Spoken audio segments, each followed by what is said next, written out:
안녕하세요. 저는 올해 40대 중반이 된 남자입니다.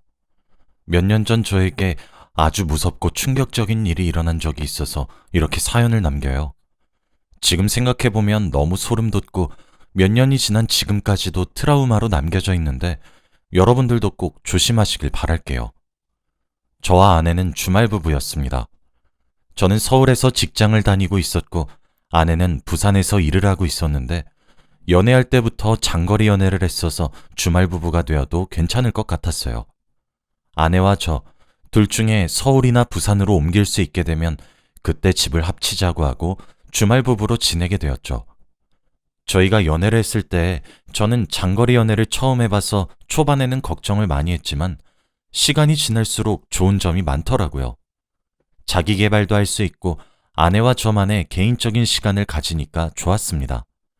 그래서 더 쉽게 주말 부부를 결정할 수 있었고요. 제가 주말 부부를 한다고 하니까 주위에서는 뜯어 말리는 거 있죠. 몸이 멀어지면 마음도 멀어진다고 하면서 장거리 연애는 괜찮지만 주말 부부는 힘들 거라고 차라리 다른 여자 만나라고 하더라고요. 제가 인터넷에 찾아봐도 주말 부부는 배우자가 바람 피우기 딱 좋다던지 집값과 기름값이 장난이 아니라고 하는 말이 너무 많았습니다. 그치만 저와 아내는 서로에게 신뢰가 많이 쌓여 있었고 제가 알던 아내는 바람을 피울 사람이 전혀 아니었기에 저희는 행복하게 결혼 생활을 시작했어요. 솔직히 신혼 때부터 주말 부부를 하니까 보고 싶기도 했고 결혼한 게 맞나 싶을 정도로 외로웠습니다. 아내도 저와 비슷했는지 결혼하자마자 아내가 바뀌었어요. 주말 부부라 할 수 없을 정도로 서울에 정말 자주 왔거든요. 아내는 일을 마치면 바로 부산에서 서울로 고속도로를 타고 밤늦게 왔고 새벽에 다시 부산으로 출근하기 위해 내려갔습니다.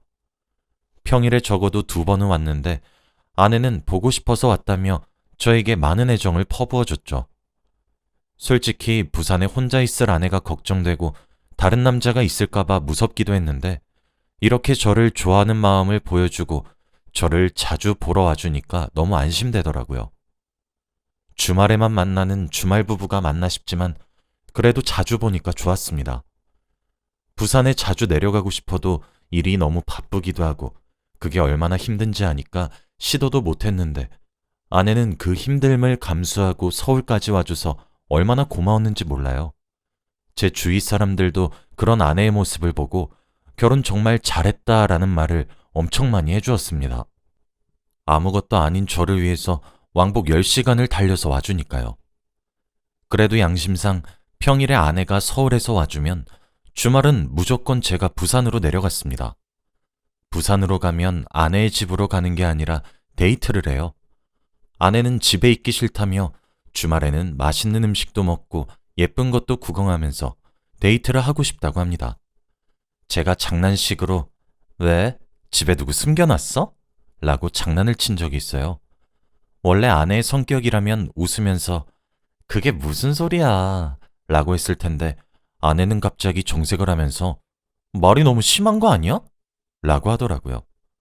솔직히 화를 내는 아내를 보니까 왠지 집을 가봐야 할 것 같았습니다.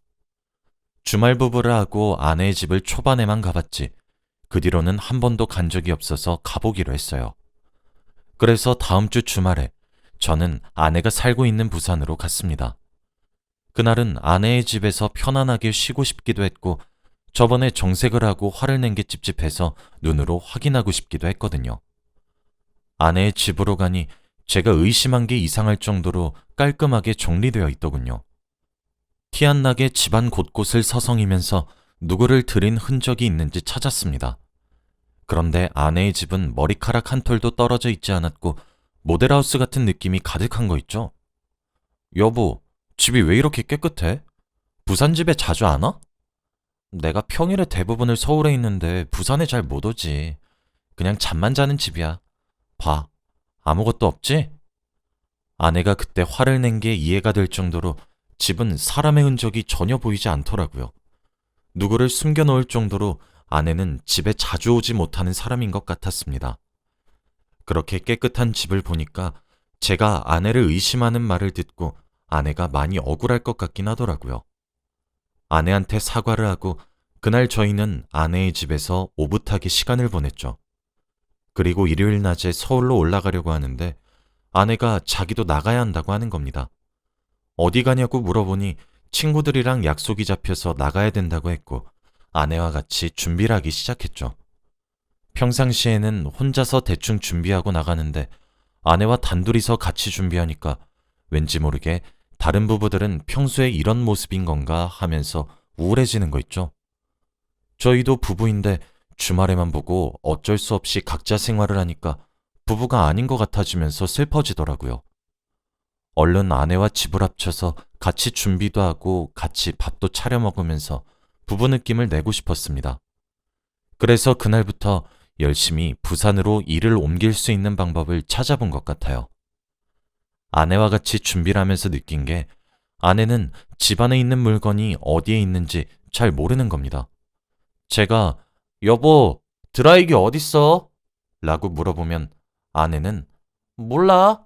왼쪽 서랍에 없어? 라고 했고 아내가 알려준 곳에는 항상 물건이 없었습니다. 그래서 늘 제가 뒤지면서 찾아야 했고 아내도 물건을 찾을 때 집안을 뒤지더군요. 자주 쓰는 드라이기의 위치를 모를 정도로 집에 자주 못 오는 아내를 보니까 다시 아내한테 잘해야겠다고 반성을 하게 되었어요. 그리고 얼마 뒤 아주 좋은 소식이 들려왔습니다. 바로 제가 부산에 직장을 옮길 수 있는 거였죠. 제가 자리가 비면 무조건 들어가겠다고 말씀드렸었는데 팀장님께서 저한테 부산으로 가서 얼른 아내랑 둘이서 살라고 일부러 자리를 만들어 주셨어요. 결혼한 지 몇 년 만에 드디어 부부다운 생활을 할 수 있다는 것에 기대감이 부풀었고 너무 좋아할 아내를 생각하니까 제가 다 설렜습니다. 그리고 드디어 저희 사이에 아이가 생길 수도 있겠다는 생각도 했어요. 사실 저와 아내는 결혼 전부터 아이를 꼭 낳고 싶다고 했지만 주말 부부여서 여유가 없었고 육아를 아내 혼자서 할 순 없었기에 시도를 하지 못했거든요. 그런데 제가 부산으로 이사를 가면 아내와 제 사이에 아이가 생길 수 있게 되었죠. 저는 그 소식을 듣고 바로 아내에게 전화를 건 뒤 소식을 전했습니다. 여보, 아주 좋은 소식이 있어. 나 드디어 부산으로 직장 옮긴다? 우리 드디어 합칠 수 있어. 이제 서울이랑 부산 왔다 갔다 안 해도 된다고. 근데 아내는 제 예상과 다르게 오히려 침착하고 조용하게 말하더라고요. 아, 그래? 원래 아내 성격이라면 제 말을 듣고 너무 좋아서 펄쩍펄쩍 뛸 게 분명한데 이렇게까지 침착한 반응인 아내를 보니까 제가 부산에 가는 걸 별로 반가워하지 않는 눈치더라고요. 왜 그래? 싫어? 여보 매일 일 마치고 서울까지 오는 것도 힘들었잖아. 그리고 결혼 전에도 일 정리되면 합치자고도 했고. 그리고 우리 이제 나이도 얼추 있어서 아이도 낳아야지. 아이? 너무 이르지 않나? 난 아직 일이 더 좋은데. 그리고 난 지금도 좋아. 굳이 날 위해서 부산까지 올 필요 없어. 내가 가면 되지. 다시 처음 보는 곳에서 일하면 적응도 힘들 텐데. 괜찮아. 그리고 난 부산 이제 싫어. 내가 서울로 가고 싶어. 여보가 직장 옮기지 말고 내가 서울로 옮겨볼게. 부산으로 갈 날만 기다렸는데 이렇게까지 반대를 하다뇨. 그리고 무엇보다 아직 아이를 낳을 생각이 없다는 아내를 보고 더 놀랐고 충격적이었어요. 이제 둘 다 30대라서 한시가 급한데 아이를 낳는 것이 이르다는 게 말이 되나요? 드디어 주말 부부 끝낸다는 생각에 기뻐했는데 아내가 갑자기 찬물을 끼얹으니까 실망감이 컸습니다. 그래도 아내가 부산보다 서울에서 살고 싶다고 말을 했으니까 아내의 뜻을 따르기로 결정했고 아내가 얼른 서울에 와서 같이 살 날만을 기다렸어요. 아내는 금방 서울로 옮길 수 있다고 했고 이번은 왠지 자리가 빌 것 같다며 기대했지만 늘 예상과는 다르게 안 됐습니다. 아내의 회사는 6개월에 한 번씩 서울에 있는 본사로 갈 사람을 뽑아서 가는데 아내는 매번 떨어졌고 다시 뽑히기 위해서는 6개월을 기다려야 했죠. 그렇게 반복이 되니까 몇 년이 되었고 아내는 서울로 오지 못했어요. 그동안 제가 여러 번 내가 그냥 부산에 가겠다고 그랬지만 아내의 고집을 꺾을 수 없었고 몇 년 동안 서울에 상경하겠다는 말만 하더라고요. 시간이 지날수록 아이를 낳는 것은 포기했고 아내가 평일에도 저희 집에 오는 횟수도 줄어들었습니다. 그래도 주말에는 서로 데이트는 했지만 예전만큼의 뜨거움은 없었죠. 사랑이 식어가는 느낌과는 별개로 다른 주말 부부들처럼 정석대로 결혼 생활을 이어나간 거죠. 그리고 아내의 생일이 다가왔습니다. 원래는 생일날이 평일이면 못 만나거나 생일 전 주말에 만나서 미리 생일 파티를 했는데 이번은 아내의 생일이 다행히도 주말이었어요. 그래서 생일 맞이할 겸 오랜만에 서울에서 데이트를 하기로 했죠. 예전과 달라진 저희 사이를 조금이나마 변화를 주기 위해서 열심히 아내의 생일 선물도 골랐고 서프라이즈를 하기로 했어요. 아내한테 일이 바빠서 주말에도 회사에 가는데 저녁에 집에 도착할 것 같으니 먼저 서울에 있는 집에 가서 기다리고 있으라고 했어요. 아내는 많이 서운해했지만 그래도 어쩔 수 없으니 집에 먼저 가 있는다고 하더군요. 정말로 일이 많아서 주말에도 회사에 가긴 했지만 그래도 간단한 일이라서 낮에 집에 갔습니다. 아내가 오기 전에 장롱 속에 숨어서 아내를 놀래켜 주려고 했고 장롱 안에서 아내를 기다리고 있었죠. 아내가 오기 5분 전 장롱에 들어가서 숨었고 아내가 집에 들어올 때까지 기다렸습니다. 그런데 저는 그때 아주 충격적인 한 사람을 보게 되었어요. 옷장 문 사이로 침대 밑을 보는데 낯선 사람과 눈이 마주쳤거든요. 바로 제 침대 밑에 있었습니다. 저는 너무 기겁하고 놀라서 으악! 이라는 소리를 지르고 옷장에서 나와서 그 사람을 끌어냈어요. 한 젊은 남자였고 너무 무섭고 소름이 돋아서 아무 말도 할 수 없었죠. 우리 집에 있는 물건을 훔치려고 들어온 도둑인데 제가 낮에 집을 와버려서 탈출을 못하고 침대 밑으로 숨어버린 거라고 생각했어요. 저는 그 사람한테 화를 내면서 당신 뭐야? 왜 들어왔어? 라고 말을 했는데 그 사람은 아무 말도 하지 않더라고요. 아씨, 이 말만 반복했지 왜 우리 집에 들어왔고 왜 침대 밑에 있었는지 아무것도 말하지 않았죠. 경찰에 신고를 하고 싶었지만 제 두 손은 그 사람의 멱살을 잡고 있었고 경찰에 신고를 하면 보복이 있을까봐 두려워서 손을 쓸 수 없었는데 그때 마침 아내가 저희 집 현관문 비밀번호를 누르는 소리가 들리더라고요. 그때 저는 드디어 경찰에 신고할 수 있겠다는 생각에 기뻤는데 아내는 집에 들어오자마자 소리를 지르며 으악 하는 겁니다. 아내도 저희 집에 낯선 사람이 있으니까 너무 놀란 것 같았습니다. 놀란 아내에게 저는 얼른 경찰에 신고해! 도둑이야! 라고 했지만 아내는 너무 놀랐는지 입만 막고 있었고 경찰에 신고를 못 하더라고요. 가만히 서 있지만 말고 얼른 신고하라니까? 빨리 112에 전화해! 제가 언성이 높아지고 화를 내니까 아내는 드디어 정신을 차렸는지 알겠어 하며 신고를 했습니다. 그런데 갑자기 그 남자는 소리를 지르면서 뭐야, 왜 전화해? 라고 하더라고요. 드디어 상황 파악이 된 건지 신고하지 말라고 했고 저는 경찰이 오기를 기다렸습니다. 그런데 그 남자가 충격적인 말을 하더라고요. 저희 아내의 이름이 미화인데 아내 이름을 부르면서 미화야, 네가 어떻게 나한테 그래? 내가 너 때문에 어떤 짓까지 했는데? 라고 하는 게 아니겠습니까? 어떻게 그 남자가 제 아내 이름을 아는 건가요? 아내는 당황하면서 식은땀을 줄줄 흘리고 있었고 저는 아내에게 뭐야? 당신 이 사람이랑 아는 사람이야? 라고 했어요. 아내는 동공이 심하게 흔들렸고 저는 그 사람의 멱살을 잡고 있던 손목에 힘이 스르륵 풀리더라고요. 정말 아내의 사생활은 충격적이었습니다. 그 사람은 바로 아내가 만나고 있던 사람이었거든요. 정말 어떻게 이런 일이 생길 수 있죠? 그것도 아내 생일날 말이죠.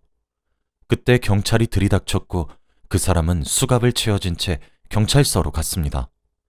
저는 상황 파악도 제대로 되지 않은 채로 벙쪄서 경찰서로 따라갔고 그 남자가 경찰에게 조사를 받는 과정에서 충격적인 사실을 하나 더 알았어요. 그 사람은 바로 아내의 전 남자친구였다는 사실을요. 그리고 더 대박인 사실은 바로 아내와 사귈 당시에 아내 대신 교도소를 갔다 왔대요. 아내가 운전하면서 사고를 냈는데 조수석에 타고 있던 그 남자가 아내 대신 감옥에 가주었다고 하더라고요. 어떻게 이런 일이 있을 수 있나요? 그 남자는 출소를 하고 아내와 다시 만났고 아내는 서울에서 그 사람을 만난 거였죠. 아내가 결혼 초에 서울에 평일에도 오고 자주 왔던 게 바로 그 사람 때문이었습니다. 아내는 저에게 나 그 사람 사랑 안 해. 그 사람은 나 대신 감옥 가준 게 양심상 걸려서 그래서 잠깐 만난 거였어. 정리하려고 했어. 라며 핑계를 대었고 저는 믿을 수 없었죠. 저 몰래 저희 집에서 자주 만난 모양입니다. 어떻게 침대 밑에 숨어 있을 수 있나요? 아내는 제가 늦게 온다는 말을 듣고 그 사람을 불렀고 그 남자는 아내가 아니라 제가 그 집에 들어오니까 너무 놀라서 침대 밑에 숨었다고 해요. 정말 믿기지 않는 상황입니다. 더 놀라운 건 또 한 가지 더 있었어요. 바로 아내는 이미 오래전에 서울에서 일을 하고 있었단 사실을요. 아내는 서울로 발령난 지 오래되었고 부산에 있는 집도 서울로 이사를 했다고 합니다. 그래서 그 남자와 자주 만날 수 있었고 저는 뒷전이었던 거죠. 제가 늘 부산에 갈 때마다 친구 집을 빌려서 거짓말 친 거래요. 그래서 드라이기 위치도 모르고 그랬나 봅니다. 생각해보면 증거가 이렇게 많았는데 왜 저는 몰랐던 걸까요? 지금 봐도 제가 너무 한스럽고 바보 같아요. 너무 후회 중입니다. 한 번에 아내의 비밀을 알아버리니까 감당이 되지 않았고 화도 안 나는 거 있죠? 오히려 덤덤했고 자책만 했습니다. 아내는 이제 만천하에 자신의 비밀이 다 드러났으니 아무 말도 하지 못했고 멍하니 앉아 있더라고요.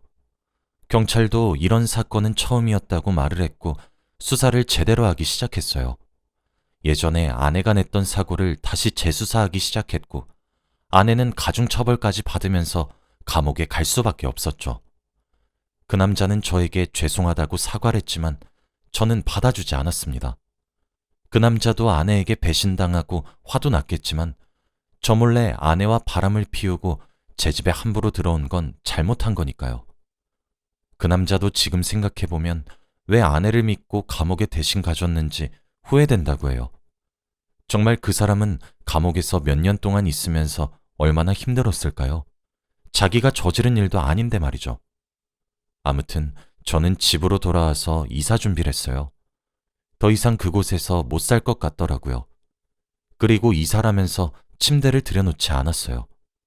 그때 옷장 속에서 침대 밑에서 그 남자와 눈이 마주친 게 트라우마로 남아서 침대 밑에 늘 누군가 있을 것 같거든요. 지금 생각해도 너무 충격적이고 소름이 돋았습니다. 결국 아내는 감옥에 갔어요. 자연스럽게 이혼을 했고 저는 혼자가 되었죠. 그리고 지금 글을 쓰고 있는 시점은 이혼한 지 3년이 다 되어 갑니다. 어떻게 그 여자를 철석같이 믿었는지 모르겠네요. 이제 3년이 지나서 그 여자가 출소할 때가 되었는데 마주칠까봐 겁이 납니다. 혹시라도 복수를 할 것 같거든요. 여러분들도 여자나 남자 잘 보고 결혼하세요. 이런 비밀이 있을 수도 있잖아요. 제 이야기는 여기까지입니다. 들어주셔서 감사합니다.